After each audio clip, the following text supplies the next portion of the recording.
what we know right now is we believe that there is still someone out there walking with a weapon and has not been found yet. The first initial reports of shots being fired on campus, this was at Berkey Hall. This was at 8:18. So earlier this evening, and then about an hour later, a little over an hour later, there was another reported shooting at IM East. We do know from the IM East shooting that there are multiple confirmed injuries. And as of 18 minutes ago, the police were still receiving multiple calls of an active shooter. So again, shelter in place East Lansing, shelter in place MSU. That means staying in an interior room, barricading the doors if you can, turning the lights off. The FBI, we know, is also on campus. SWAT teams, you name it, law enforcement are on the scene, as you can see with all the video we've been showing you, as police do their work, as they search the buildings, as they go in and out, as they try to find the person responsible. We are about 10 minutes away from an update from law enforcement, but we want to send it back out now to Josh Sanchez, who has been live on the scene for us, giving us updates. While you're here, Audrey, but you both went to MSU, obviously.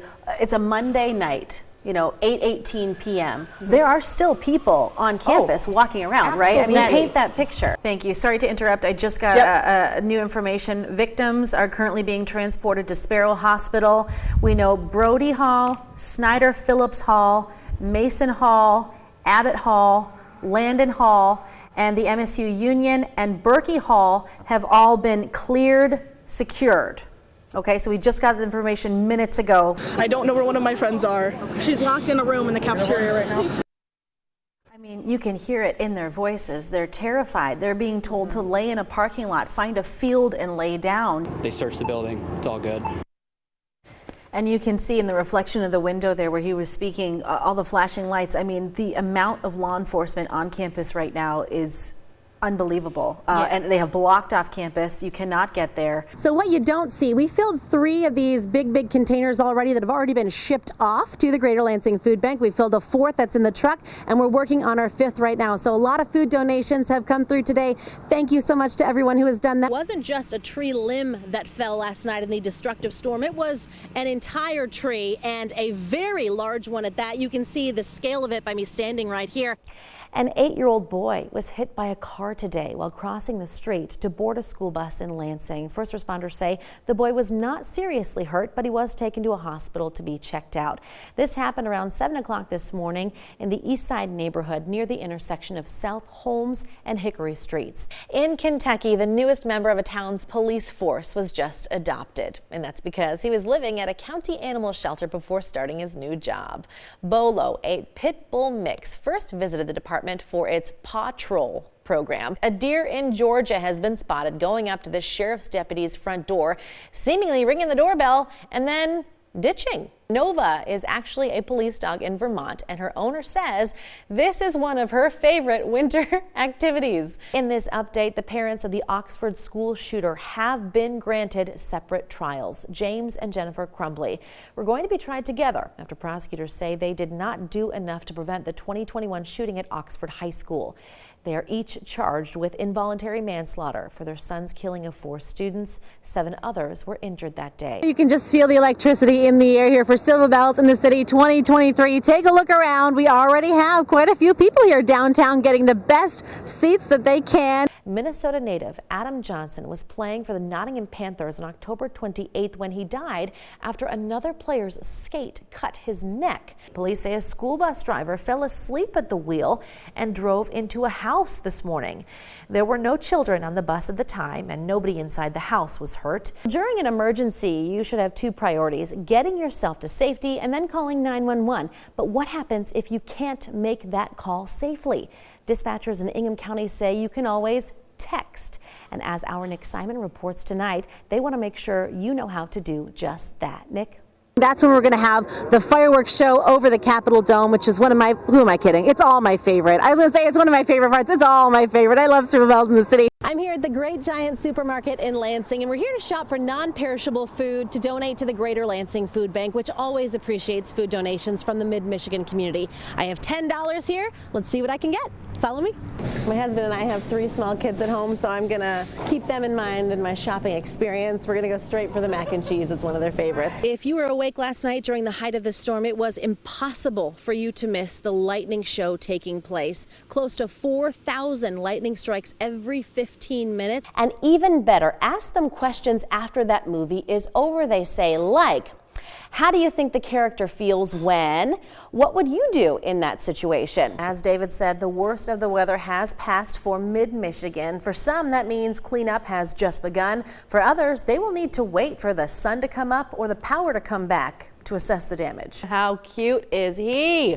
Oh my god, a proud papa right there, that's for sure. Oh my goodness. We're so happy for them. Is it going to be today? Is it going to be today? Yeah, I think they went just a bit beyond the due date, so everyone was kind of like waiting and waiting for it to happen. Brady, thank you so much for being here. First of all, we appreciate it. But please talk about the need this year versus last year and years past.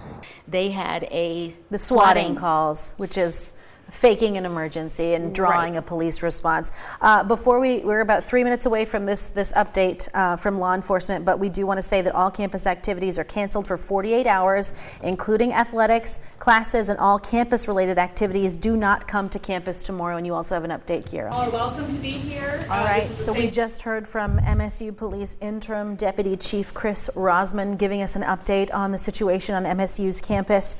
At 8:18 p.m. this evening at Berkey Hall, there was a shooting inside the hall. Police responded to the scene within minutes, they say, and found several victims there. And then soon after, there was a second shooting location at the MSU Union, according to police, and there were also victims at that scene as well. We know of at least 5 victims at this point. Some of them have life-threatening injuries. They are all at Sparrow Hospital right now, according to police. In terms of the suspect, police say they're looking at one individual, and that one suspect was last seen leaving the MSU Union.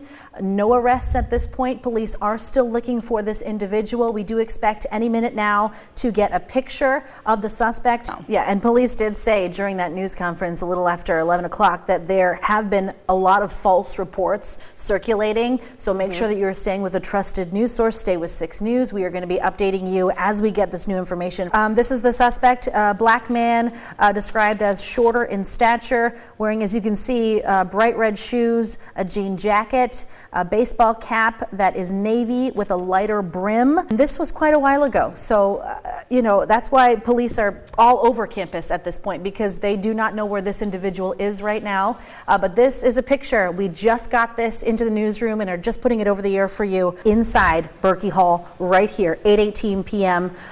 Police say they were on the scene within minutes, and they found multiple victims inside.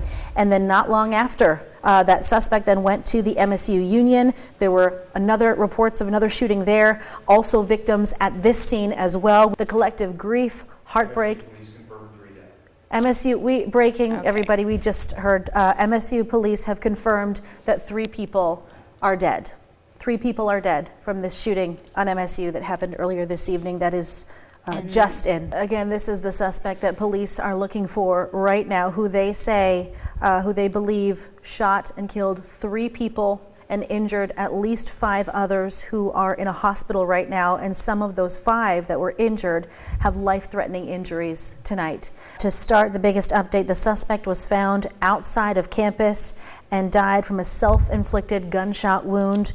No longer an active threat on campus. So the suspect is dead, no longer an active threat on campus. Officials believe it was just the one shooter, and no need to shelter in place at this point, so the students are free to go. Parents can come to campus, pick people up. We learned during this newest press conference that 2 people were killed at Berkey Hall. Police said while law enforcement responded to Berkey Hall, that's when the suspect moved from there to the MSU Union, where there was another shooting at the MSU Union, and we learned just a bit ago that 1 person was killed there. Officials would not say to too much about the victims out of the respect for families. They're still trying to ID them. They're still trying to ID the suspect as well. Date us again at 1:30. So we are going to come back on the air for that 1:30 press conference, but we are going to wrap up now. Head to our website, WLNS.com, for the latest information. We've got everything for you there, and we'll continue to be here for you throughout the night and, of course, into tomorrow morning. But again, 1:30, we're expecting another update. So stay with us for that. But for now, we're going to wrap up. Audrey Dahlgren, Kiera Lake, Chivon Kloepfer, thank you so much for tuning in. And stay with us as we bring you new information as this story develops.